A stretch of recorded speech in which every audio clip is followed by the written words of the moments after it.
Are y'all ready for the word? We're testing the Lunar Sabbath doctrine. We started doing that back in February. On the 23rd of February, I shared with you the basic beliefs of this doctrine, and I showed you an example of a calendar illustrating exactly how the Sabbaths, according to this doctrine, always fall on the 8th, 15th, 22nd, and 29th days of the month. And that it's because of this belief system let me say it this way. This belief system establishes and states that every new moon has to be acknowledged, but it doesn't get counted. And because it doesn't get counted, that's the reason that the Sabbaths fall on the 8th day, the 15th day, the 22nd, and the 29th day. The belief that the moon has to determine the Sabbaths is based on three primary scriptures.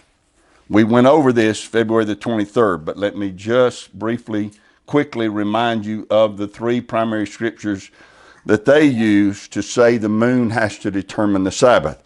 Genesis 1:14. This verse states that the sun and moon are set in the heavens to be for signs, seasons, days, and years. And we know the word for Hebrew word translated seasons is the word Moedim. So, Lunar Sabbath doctrine states and starts in Genesis 1:14. And the doctrine states that the moon has to regulate the Moedim because of what's stated here. And the Sabbath is a Moedim according to Leviticus 23. Therefore, the moon not only has to determine all of the Moedim, it also has to determine the Sabbath. That's their premise. And then the second verse they use, of course, we just mentioned Leviticus 23. Leviticus 23, the seven Moedim of Yahweh are listed. And since the Sabbath precedes the list of the seven, they conclude that according to Genesis chapter 1, the moon has to also determine the Sabbath day. And then the third primary verse they use is Psalm 104:19. It says, He appointed the moon for seasons, Moedim. That's the word Moedim again. The sun knows his going down. So the word here, translated season, being Moedim, brings us back to Leviticus 23, and it then brings us back to Genesis 1, which brings us back to the belief that the moon has to establish all Moedim, including the Sabbath.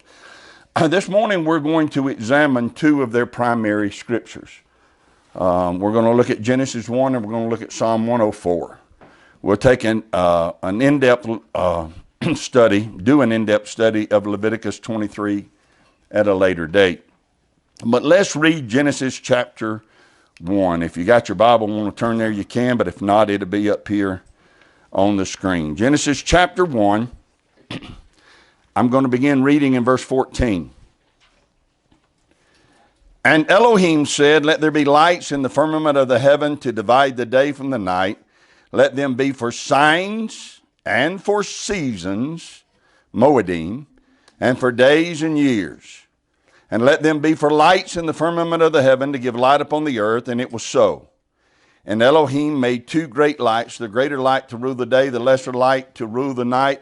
He made the stars also. And Elohim set them in the firmament of the heaven to give light upon the earth, and to rule over the day and over the night, and to divide the light from the darkness. And Elohim saw that it was good, and the evening and the morning were the fourth day. I'm going to begin our examination of this text by making a statement that I not only need you to hear, but I need you to stay connected with me throughout our time this morning so I can thoroughly explain what I mean by that statement. You agree? You're going to do that for me? You're not only going to hear it, but you're going to stay connected until I have time to explain it. The statement is, well, let me say this before I make the statement. I'm thankful for this time to examine this doctrine that we've had over the last few weeks. Because I'm thankful that the examination of this doctrine has caused me to re-examine my own thoughts and my own understandings and my own beliefs. It's been good for me to do this.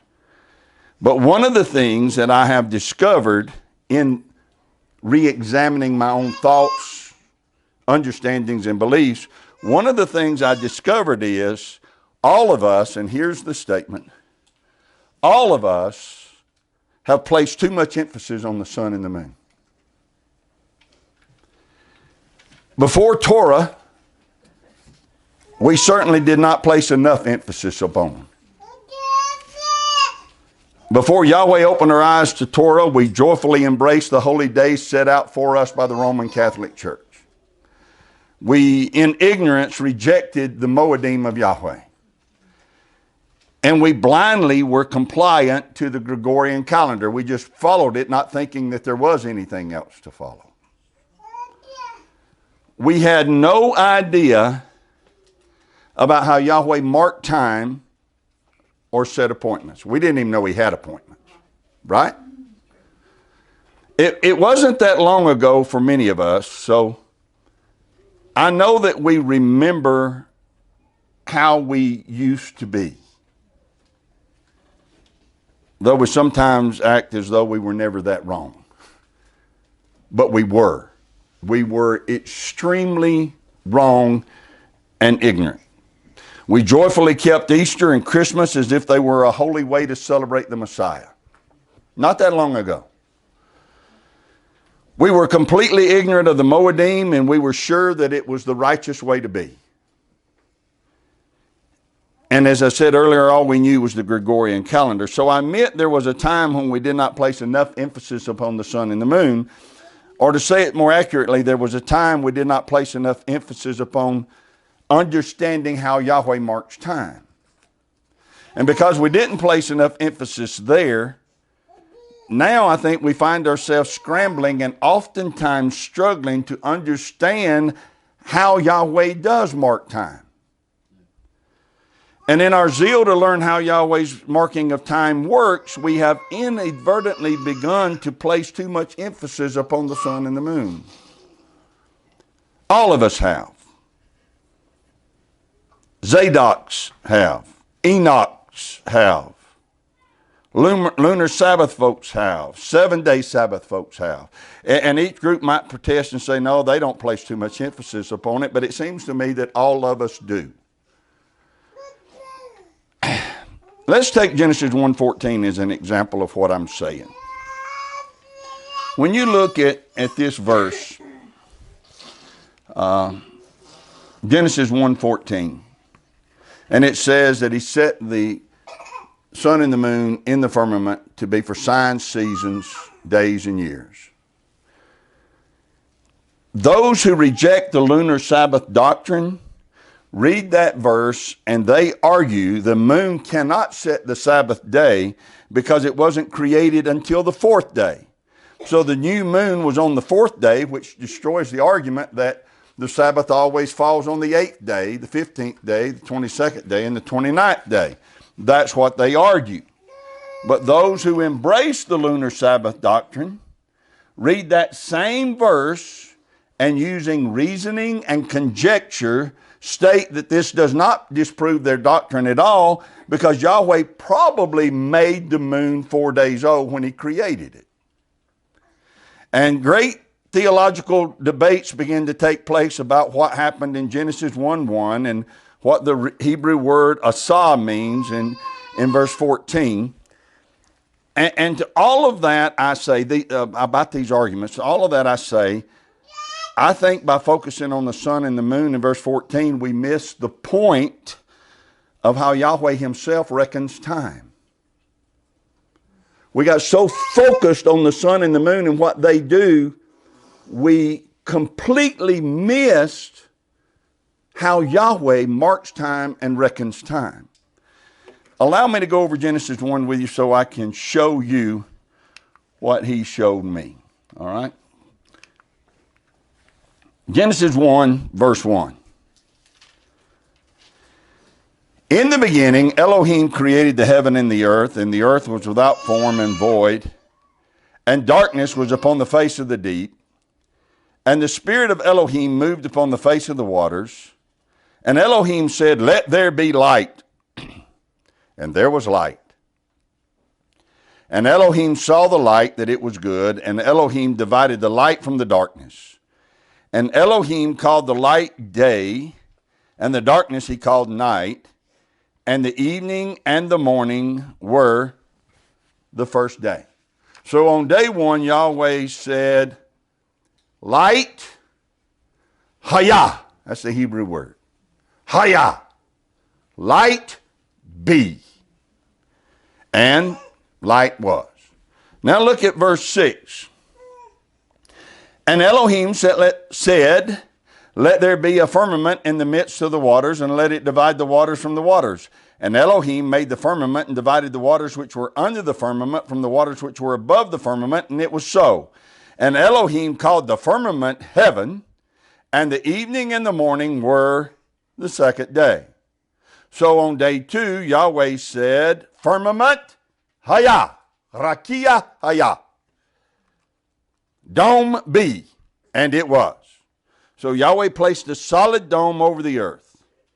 So now, by doing that, he has a proper environment in which to work to do what he wants to do on day 3. So here's what he does next. And Elohim said, verse 9, "Let the waters under the heaven be gathered together unto one place, and let the dry land appear," and it was so. And Elohim called the dry land earth, and the gathering together of the waters called he seas. And Elohim saw that it was good. And Elohim said, "Let the earth bring forth grass, the herb yielding seed, and the fruit tree yielding fruit after its kind, whose seed is in itself upon the earth." And it was so. And the earth brought forth grass, and herb yielding seed after his kind, and the tree yielding fruit, whose seed was in itself after his kind. And Elohim saw that it was good. And the evening and the morning were the third day. So day 3, inside the rakia, inside the firmament, Yahweh created grass, herbs, fruit trees on the dry land that he called earth. Now that brings us to day 4. What did Yahweh create on day 4? Say again? Sun, moon, and stars. And now, did you see, read, hear all of the verses we just read before we got to that? Did you pay attention to what all those verses before verse 14 told us? Yahweh marked time before there ever was a sun and before there ever was a moon. Verse 5, and the evening and the morning were the first day. There is no sun, there is no moon. Verse 8, and the evening and the morning were the second day. No sun, no moon. Verse 13, and the evening and the morning were the third day. No sun, no moon. Days were in place before the creation of the sun or of the moon. Time was being counted and being marked by Yahweh without the assistance of a sun or a moon. Yahweh is reckoning time before he placed them in the firmament. He didn't start counting days when the sun and the moon got put in the firmament. He was counting days on earth before they ever showed up. So here's what we conclude. A day was a day before there was a sun. An evening and a morning formed a day before there ever was a sun and a moon. So listen to what Genesis 1 says. There was light before there was a sun. That's going to be very important to get a hold of that, to understand everything Yahweh wants to impart to us today. There was light before there was a sun. There was light before there was a moon. And there were evenings, mornings, and days before the sun and the moon were ever set in place. That means we've overemphasized the sun and the moon. We have given far too much importance to their roles. I'm not saying that they're not important. They're very important, but we've overemphasized their importance. Let's examine Genesis 1 more thoroughly and allow it to bring wisdom to us as we continue on our journeys to create and get a more proper understanding of how Yahweh marks time. Look in Genesis 1:3. Let's see. Genesis 1:3. And Elohim said, "Let there be light," and there was light. The Hebrew word translated light there is or. O-R-E. Or means illumination.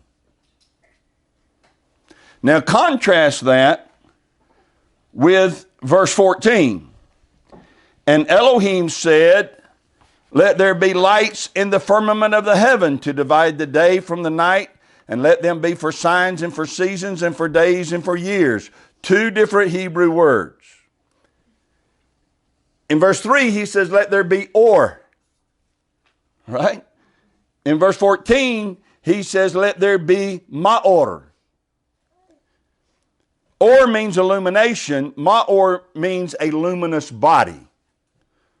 Or we could use the word luminary. That's very important. Grab this point right here. The sun puts off light, but it's not light.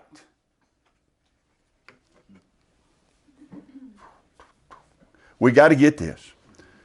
The sun will emit light, but it's not what it emits. It's a body that emits light, but light is an essence all of its own that Yahweh created on day one. He created light. The sun is a body that emits light. We might call this lamp a light. But it's not a light. It is merely something we use to emit light. But the light is completely separate from the thing that's emitting the light. Okay?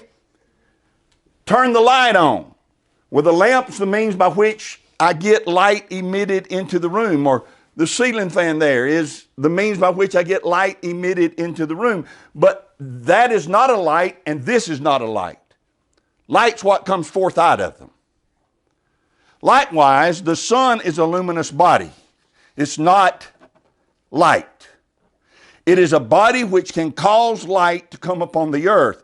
It emits light, but it's not light. The same is true of the moon. The sun and the moon are ores. Excuse me, let me say that again. They are not ores. They are not light. The sun and the moon are ma'ors. They are bodies that emit light. That distinction is clear, and that distinction is very important. So, look at an example of the existence of light without the sun. We got to get this. Light exists without the sun. Exodus 10 tells us about the 9th plague. Exodus 10:21 says this, Yahweh said unto Moses, "Stretch out your hand toward the heaven, that there may be darkness over the land of Egypt, even darkness which may be felt." Have you ever been in darkness that you could feel? Back when I was probably not much older than Sam here, my Aunt Sharon carried me to Ruby Falls. Now, Ruby Falls today is a lot different than it used to be when I was Sam's age. They carried us down into that cave, and we go deep, deep, deep into that cave. You get to that waterfall in that huge cavern. And then they'd tell you to brace yourself, and then they would turn out all the lights. And when I say turn all the lights out, I mean they turned all of the lights out. You go up there today, and they'll turn most of them out, but there's still some low light so that you can still see one another. But back then, they turned everything out. I imagine they quit doing that because people would freak out. It was a darkness that you could feel. It seemed to penetrate your very body. You couldn't see your hand in front of your face. It was an eerie darkness, okay? The ninth plague in Exodus 10 was darkness. That is the exact same word in Genesis 1:2 when it says darkness was upon the face of the deep. It's the Hebrew word koshek, and it means dark. The root word means to withhold light. Darkness is the absence of any light. The absence of light. So Strong's points out that figuratively, this Hebrew word is used to refer to misery, destruction, death, ignorance, sorrow, and wickedness. It's the absence of light. The darkness over the face of the deep, where there was a complete absence of any kind of light, is the darkness that became the ninth plague. It was a darkness that Yahweh said they'll be able to feel. Verse 22. Am I there yet? No, let's get to verse 22. And Moses stretched forth his hand toward heaven, and there was a thick darkness in the land of Egypt 3 days. So verse 22 adds the word thick. That word translated thick is used 10 times in the Old Testament, and it's translated as dark or gloomy in the other 9 places. Here it's translated thick, dark or gloomy. So verse 22 is saying that there was a darkness. It wasn't just dark, it was dark. And it was a gloomy darkness that came upon the land. You could feel the darkness. Verse 23, they saw not one another, neither rose any from his place for 3 days. But all the children of Israel had light in their dwellings. Well, why didn't the Egyptians just turn on their lamps? Why didn't they just light their candles? What does it mean they couldn't see one another? Don't you see what this passage is telling us?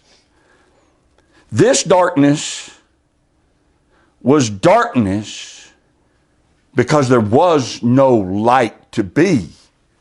This is useless if there is no light.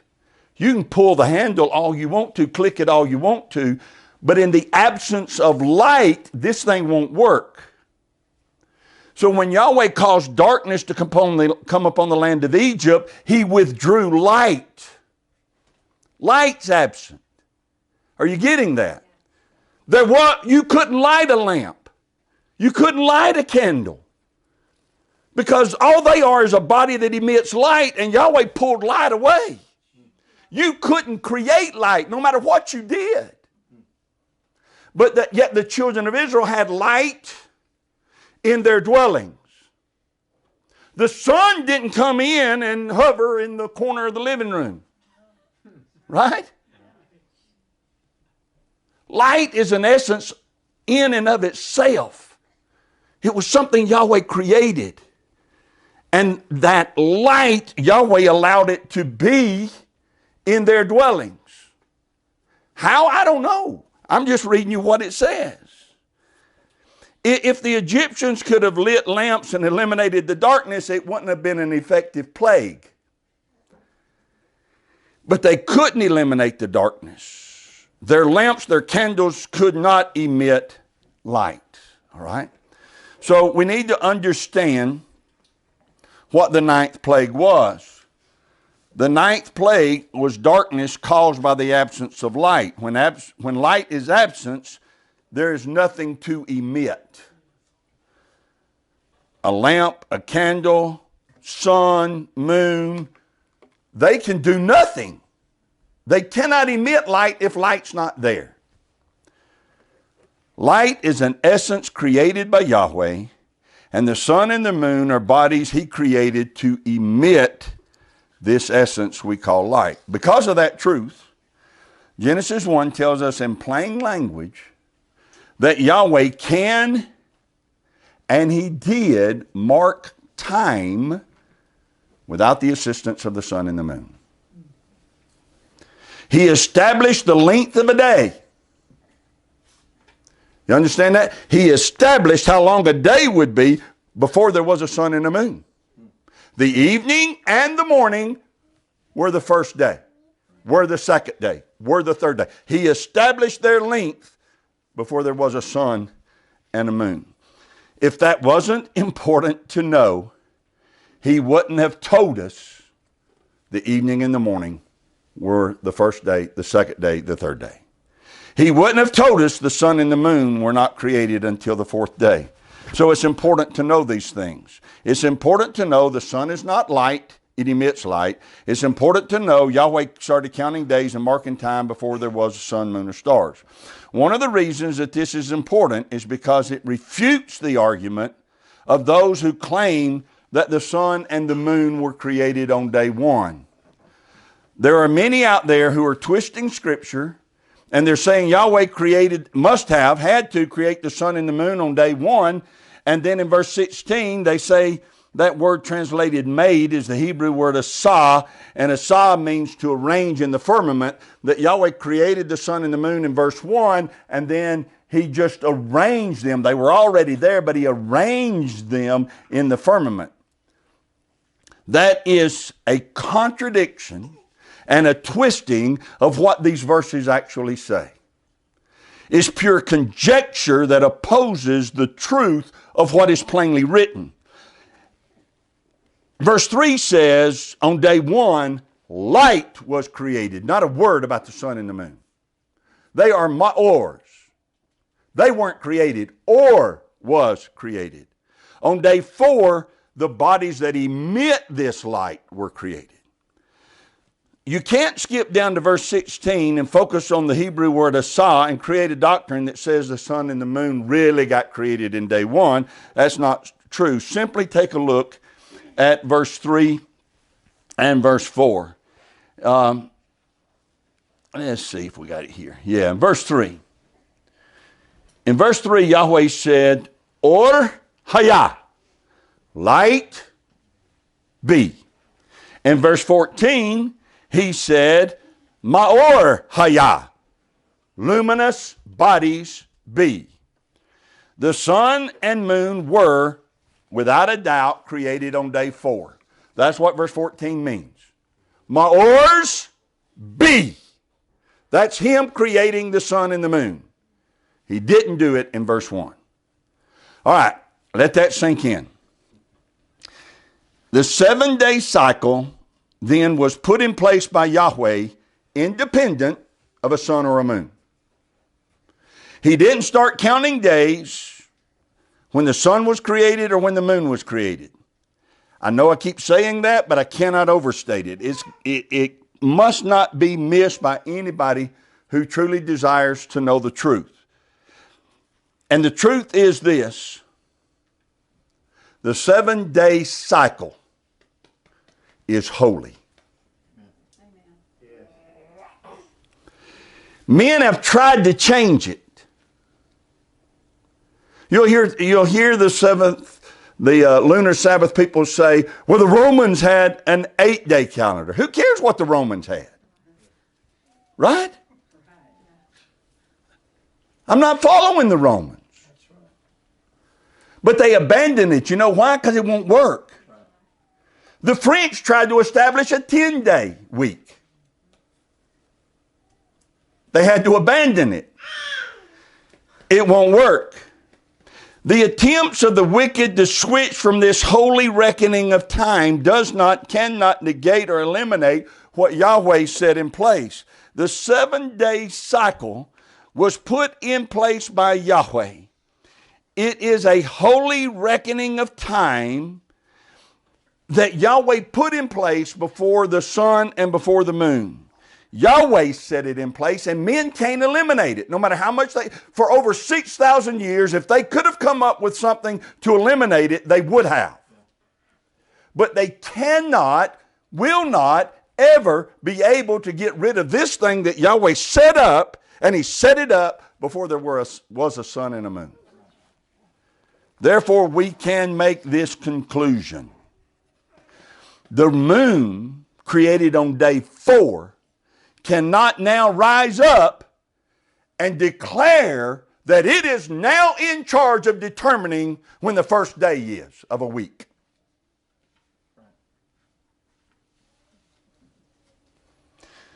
The moon cannot rise up and declare that it is now in charge of determining when the first day of a weekly cycle is. It wasn't in charge of the first week, and it will not be in charge of any other week throughout eternity. That would be the moon usurping authority that belongs only to Yahweh. It is a serious error to elevate the moon to a position of power where it determines the weekly cycle. That weekly cycle is holy and set in place by Yahweh. Please do not be deceived into believing a doctrine that elevates the moon to this high position of power. That is a violation and a contradiction of clear instruction given in Genesis chapter 1. All right, let's examine the passage further and see if we can determine the purposes of the sun and the moon. If we properly understand their true purpose, we're never going to overemphasize them. If I were to ask you what the purpose of the sun and the moon are, how would you answer? I can wait you out. What's the purpose of the sun and the moon? So we're in line with His days. All right, so He said in Genesis 1:14, for days. What else? Signs. You're good. That's good. Help us know when the appointments are. Seasons. Signs. Moedim. Days. Years. All right. Let's read it. Going back to our text, Genesis 1:14, and see everything we're actually told the sun and the moon do. Pay attention to what's in red up here on the screen. And Elohim said, let there be lights in the firmament of the heaven to divide. Purpose number 1 is to divide the day from the night, and let them be for signs, seasons, days, and years. And let them be for lights in the firmament of the heaven to give light upon the earth. Let them be for maors. Let them be maors that give or upon the earth. And it was so. And Elohim made 2 great lights, the greater light to rule the day, the lesser light to rule the night. There's another purpose. One rules the day, one rules the night. He made the stars also, and Elohim set them in the firmament of the heaven to give light upon the earth, and to rule over the day and over the night, to divide the light from the darkness, and Elohim saw that it was good. So you can see from the words highlighted here in red that the sun and moon have purposes beyond the 4 things we always mention. Signs, seasons, days, and years. That's where we go. It's been indoctrinated into us. But it also divides day from night. Now you hear that? It divides day from night. How can you divide something that doesn't exist? Here's my point. In order for them to divide the day from the night, day and night had to exist before the sun and the moon did. That's how Yahweh was able to say the evening and the morning were the first day. But now the sun and the moon have a purpose, and one of their purposes is to divide the day from the night. That's in verse 14. Then in verse 15, it begins with the word and. And lets you know he's not through talking. And let them be for lights in the firmament to give light upon the earth. Let them be luminous bodies that give illumination. So that's also their assignment. They divide, they're for signs, seasons, days, years, and their purpose is to give light upon the earth. What else? What about verse 16? The greater lights to rule the day, the lesser lights to rule the night. To rule means just that. It means to, it refers to the place where one has dominion. So Yahweh said, of the greater light, I'm going to give you dominion over that time segment we call day. And to the moon, he said, I'm going to give you dominion over the time segment we call night. The moon can and does appear during the day. But it doesn't have dominion. Nope. The sun just comes over the top of it. The sun has dominion over the day. Right? And the sun must exit its proper portal at a set time because night's coming. And the moon has dominion over the night. And the sun cannot be allowed to stay here when that's not his place of dominion. And so Enoch tells us that he enters a portal, but he's got a set appointed time to get where he's going to exit the next portal because he's got to get out so the moon can have dominion over that next segment of time. Evening and morning, night and day existed before the sun. The sun and moon, this is important here. The sun and moon operate at their appropriate times to have dominion over their assigned segments of day and night. They operate at their appropriate assigned times. That's vital. Their dominion is dependent upon them being where they're supposed to be at their specifically assigned time. Now go back and look at what we were told about the sun and the moon in verse 14. Their first purpose is to divide between the day and night. It literally says this: they are to separate the day and to separate the night. That's their purpose.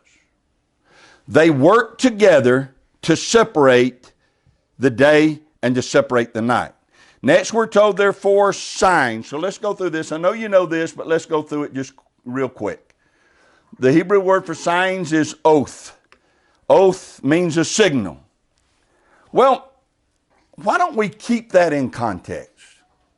Instead of letting our imagination take off and us determine all of the different signs that the sun and the moon might provide us, why don't we keep it in context and just let it say what it says? Let it be simple. It says here that they are markers or they're signals. The next word is Moedim. And we know that Moedim means appointments, right? We'll come back to that one. The next word is Yom or days. The Hebrew word Yom. Well, we're told in verse 5 what a day is. The evening and the morning were the first day. All right? So the sun and the moon are 4 days, which is a very definite, specific amount of time established before they ever showed up. And then they're for years, Shana. Shana means a revolution of time. So the sun and the moon mark days and years. Now, before we look at the word Moedim, look at verse 15 and let's talk about it. It says, let them be for my ores to give ore. Let them be luminous bodies to give illumination.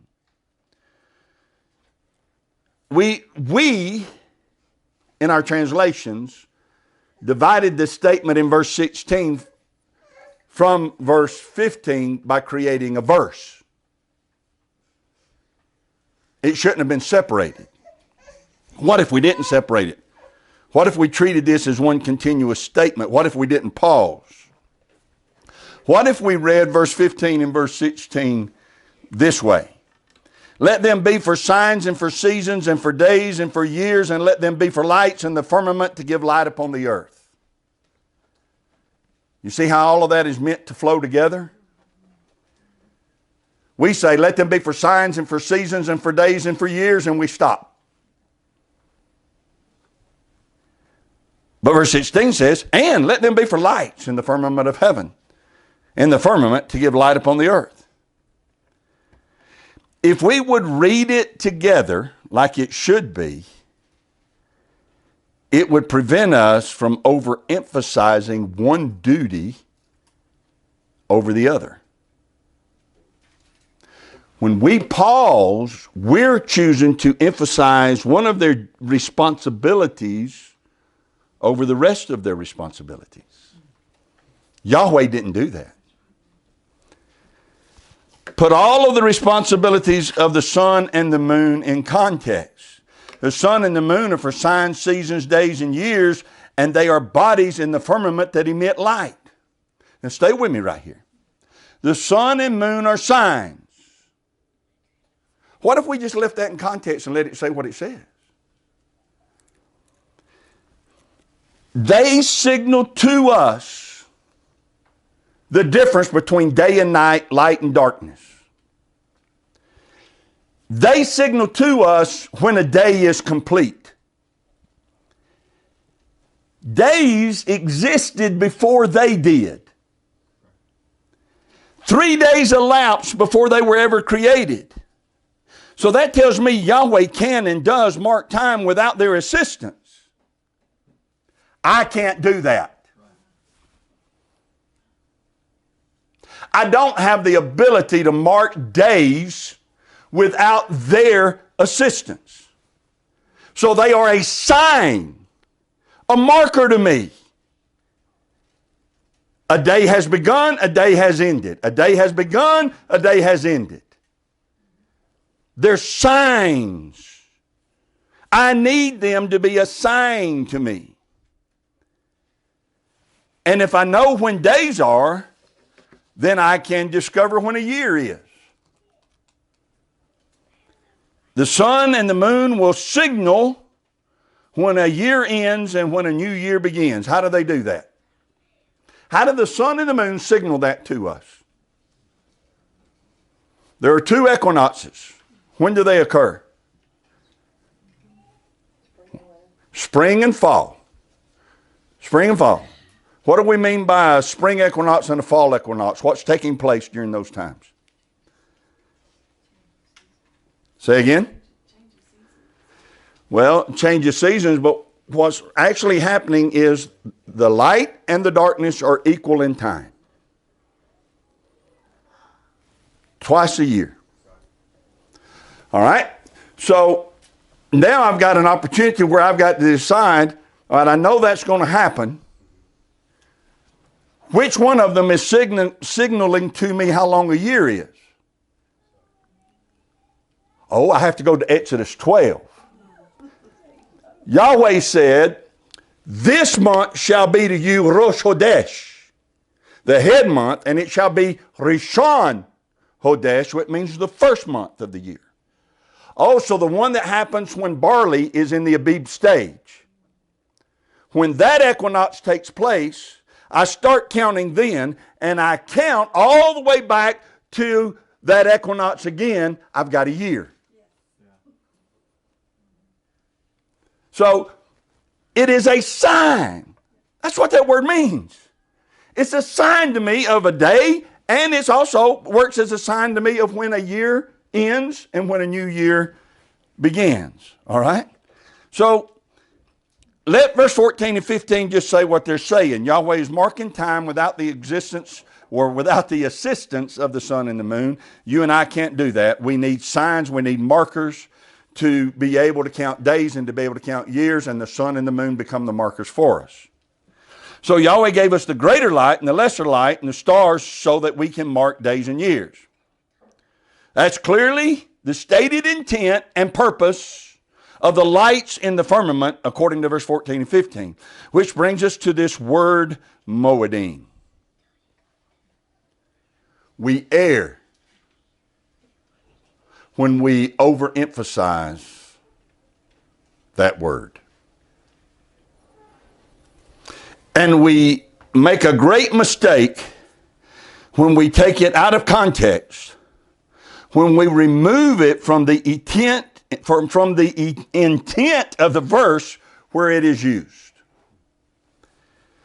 Those verses, verse 14, 15, and 16, those verses in context are telling us the purpose of the sun and the moon.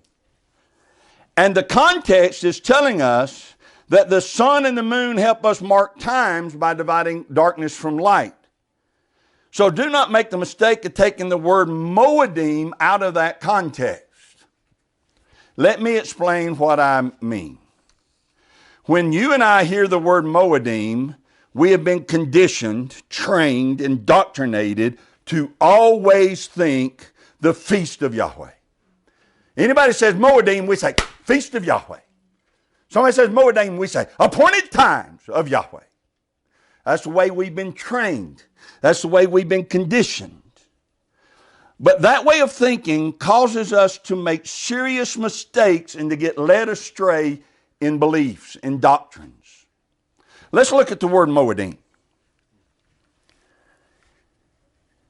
The Hebrew word Moedim, singular is moed, Moedim just is the plural of moed. So moed is one set time, Moedim is multiple set times. Strong says it's properly an appointment. That is a fixed time. It is a season. Specifically, a festival, conventionally a year, by implication, an assembly. Technically, the congregation.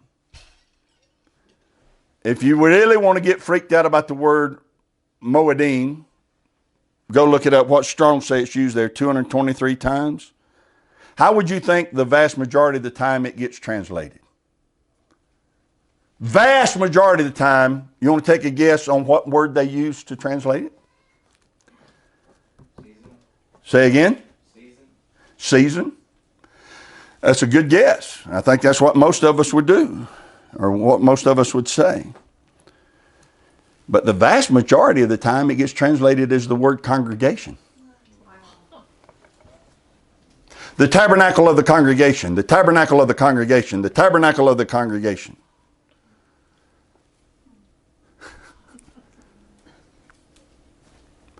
I guess we could say it this way. The tabernacle of the appointed times. But that's not the way it's translated in the King James. Tabernacle of the congregation. So let's go back to what this word properly means. It means an appointment, a fixed time, or a season.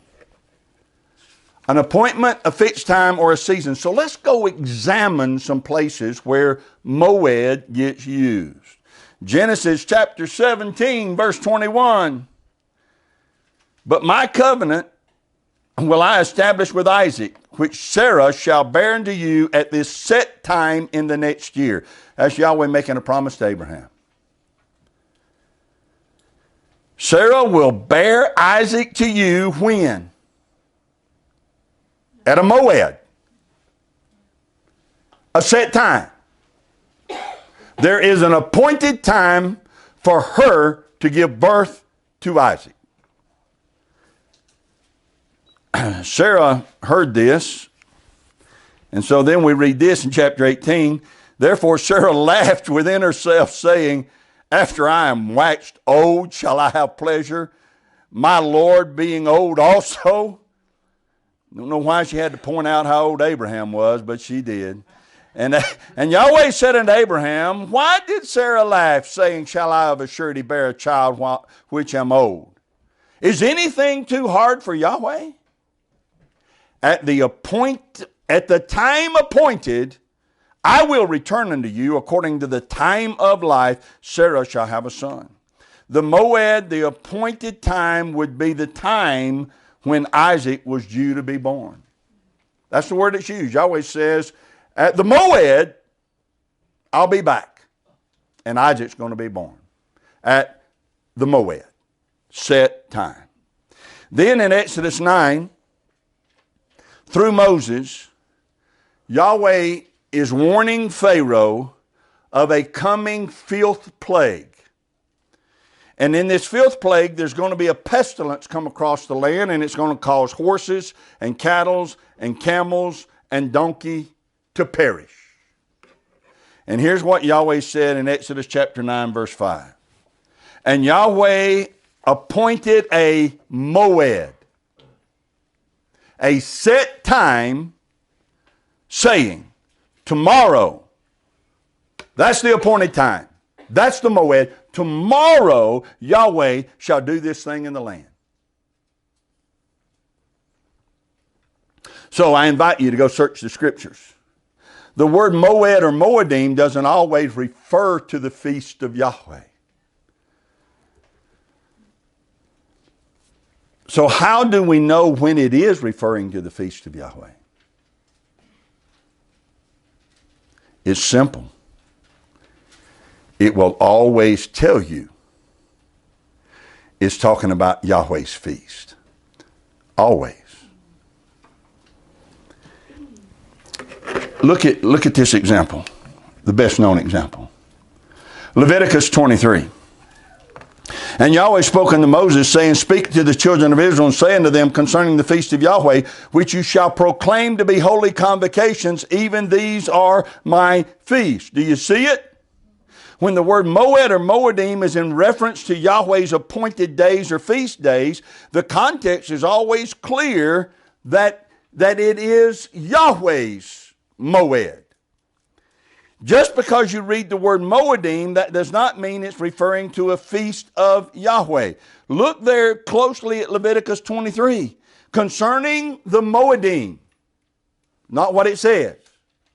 Concerning the moadim of Yahweh. The last verse. Which you shall proclaim to be holy convocation, even these moadim. It's not what it says. Even these are my moadim. Yahweh will take his moadim and separate them out and identify them as his. So go back and look at Genesis 1:14 again. It does not say the sun and the moon are for the moadim of Yahweh. Well, yeah, but it implies it. No, it doesn't. Well, we can infer it. That's called conjecture, and you're making a mistake when you do. It does not say the sun and the moon are for the moadim of Yahweh. It doesn't say that because that's not the intent of that verse. It's not elevating the moon or the sun to determine the appointments or the feast of Yahweh. Yahweh is not in Genesis 1:14 taking the sun and the moon and saying, here, I'm going to set them over my moadim. Leave the word moadim in the context there of Genesis 1. Yahweh said, let there be lights in the firmament of heaven to divide the day from the night, and let them be for signs and moadim, days and year. Just let that word stay in that verse. Moedim means a fixed time. So what Yahweh is telling us is the sun and the moon have appointments. Read the book of Enoch. The sun and the moon have fixed times. There is a set time for the sun to come through a portal in the east. And it has to come through precisely at the moed set for it. And when it comes through, read the book of Enoch. It can't just meander around. It can't get over Woodville here and say, hey, I think I'm just going to hang out here for a while. It's got a set time to get out of the portal in the west. It's got an appointment. It's got a moed. And the moon, the exact same thing. I don't know why my voice is getting so high. I just get excited about it. The sun and the moon have appointments. They have moeds. And they never vary from day to day or year to year from accomplishing that appointed time that they are supposed to enter and exit. So those are the moadim that the context of Genesis 1 is talking about. To make the word moadim in Genesis 1 about anything else is pure conjecture. To make it about Yahweh's feast is to twist verse 14 beyond recognition. Listen to Genesis 1. The sun and the moon have dominion over the day and the night. They do not have dominion over time as a whole. They get a segment. They do not have dominion over time as a whole. They get a segment of time. They do not only do they not have dominion over the whole day, they get a segment of it. Mark this down. That means they also do not have dominion over the 7-day cycle. That's completely different, separated from them. They don't have dominion there. Their dominion is specified where their dominion is. Yahweh set the 7-day cycle in place before they were created. All right? So that means neither do they have dominion over the holy appointed times of Yahweh. Yahweh has dominion over his appointed times, and he's in charge of telling us when they are. He said, on the 14th day of the first month, we can disagree among ourselves, and we do, about how to identify when the first month starts. But we cannot ever disagree on when Passover is, because it's stated clearly. Yeah. It is the 14th day. The moon does not rule over when that is. Yahweh rules over when that is. And he told us how to calculate days in Genesis 1. The evening and the morning were the first day. The evening and the morning were the second day. Now again, I understand that we're all seeking to comprehend, to come to a knowledge of how to calculate months. And may Yahweh give us clear understanding of that so that there's no more division among us. But we all have to agree that Yahweh rules over what day his feast fall on. They're his moadim.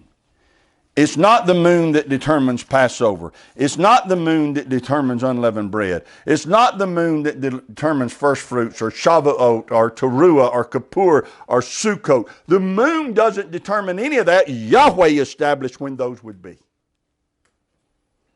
And therefore, it's an error to think that somehow the moon has now been elevated to a position where it will determine for us when the Sabbath is. Now, with that information, I know we've gone a long time. I'm going to wrap it up quickly. Whew, we've gone a long time. Real quickly, look at Psalm 104 with me, and we'll bring it to a close. He appointed the moon for seasons. The sun knows his going down. It says he appointed the moon for Moedim. Does Moedim always refer to the appointed feast of Yahweh? How do you know when it is referring to an appointed feast of Yahweh? It will tell you. When it doesn't tell you, then you should understand it's talking about some different kind of appointment. Genesis 1 and Psalm 104, there is not even a hint that it is in reference to Yahweh's feast days. In Genesis 1 and in Psalm 104, there's not even a hint that the word Moedim is in reference to a feast day of Yahweh. Instead, both texts, when left in context, are abundantly clear. They're talking about a different kind of set time or different kind of appointment that have absolutely nothing to do with feast days. Read Psalm 104. Not one verse, not one sentence is in reference to a feast day. That's a long psalm. Read it. Not one sentence, not one word is in reference to a feast day. To make it about a feast day is conjecture with no biblical support. Notice the context. Psalm 104 is talking about the majesty of Yahweh that is demonstrated through everything He created. Romans 1 says all of creation testifies of His greatness. Psalm 104 is doing the same thing. Psalm 104 is saying Yahweh is majestic, and just one of the things you can do to realize how majestic He is look at everything He created. All right? Everything He created has a divine purpose and operates based on His divine wisdom. Every little thing shows His wisdom, Psalm 104 is saying. Even the grass shows how wise He is. Even the grapes demonstrate how wise He is. Psalm 104 verse 14. He causes the grass to grow for the cattle and herbs for the service of man, that he may bring forth food out of the earth, and wine, which comes from the grapes, that makes glad the heart of man, and oil to make his face to shine, and bread which strengthens man's heart. Yahweh created all of that, and it operates based upon His divine wisdom, and it fulfills His divine purpose, the purpose that He set for it. That's the context. Now keep reading. Don't pull verse 19 out of context and single it out and create a doctrine that this verse is not talking about. Look in verse 19. He appointed the moon for Moedim, the sun knows it's going down. You make darkness in its night, wherein all the beasts of the forest do creep forth. The young lions roar after their prey and seek their meat from Elohim. The sun arises, they gather themselves together and lay down in their dens. Man goes forth unto his work and to his labor until the evening. O Yahweh, how manifold are your works. In wisdom you've made them all. The earth is full of your riches. Do you see the context? The appointments of the moon and the setting of the sun have to do with the bringing forth of darkness. When the sun sets and the moon comes out, and the sun knows when it's supposed to set, that's its appointed time. And the moon knows when it's supposed to come out, that's its appointed time. It tells us some other things take place. Verse 20, darkness comes. Genesis 1 tells us that's the realm of the moon's dominion. When darkness comes, the moon knows, okay, I have dominion here. It tells us in verse 20, certain animals come out to feed at night. It tells us in verse 21, young lions seek prey. However, it says when the sun rises, those animals all return to sleep in their dens. And when the sun comes up, men go to work. And when the sun goes down, they return home to rest. The sun has dominion over the day. The moon has dominion over the night. They keep their appointed times so that all of Yahweh's creation can fulfill their purpose. There are things that animals want to do they can't do as long as the sun's up because it's too dangerous. So the sun keeps its appointed time, knows when it's supposed to go down, so these animals can come out and feed. And the moon keeps its appointed time so that it can shine light in the darkness that aids some animals in their feeding. And then the sun comes up so I can go to work. And the sun goes down so hopefully I can go home. That's the Moedim that Psalm 104 is talking about. Psalm 104 is not about Yahweh's feast, and it certainly isn't about the moon determining when a Sabbath day is. That takes so much conjecture that it fathoms the mind. So, I'm done, but let me summarize just quickly what we've seen in the scriptures today. Number one, we've placed too much emphasis upon the sun and the moon. Number two, Yahweh calculated days before there was a sun or a moon.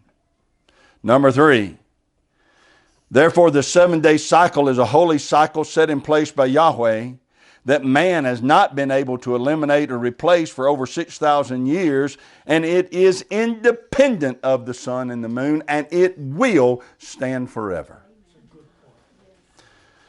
Number four, the sun and the moon are set in the firmament for very specific purposes. We should acknowledge the importance of those stated purposes, but we should not elevate them to try and give them purposes that the Bible never states that they have. Their purposes do not include determining Sabbaths, and their purposes do not include determining feast days. They determine days, they determine years. Yahweh determines when His Sabbath is, and Yahweh determines when His feast days are. Number five, Moedim means a set time or a fixed time or an appointment. It does not always refer to Yahweh's feast or Sabbath. When it does, the text and the context will make it clear that's what it's talking about. Number six, Psalm 104's context is about the majesty of Yahweh as seen in all of His creation. Not one word of Psalm 104 is about a feast day. Therefore, here's the conclusion of the matter. To elevate the moon to a place of importance where it's used to determine when the weekly Sabbath is a serious mistake. The 7-day cycle is holy and unbreakable. The 7-day cycle is holy and unbreakable. It was set in place before there ever was a sun or a moon. Yahweh bless you and keep you. Yahweh make His face shine upon you and be gracious to you. Yahweh lift up His countenance upon you and give you peace. As His name is put upon you, so shall He Himself bless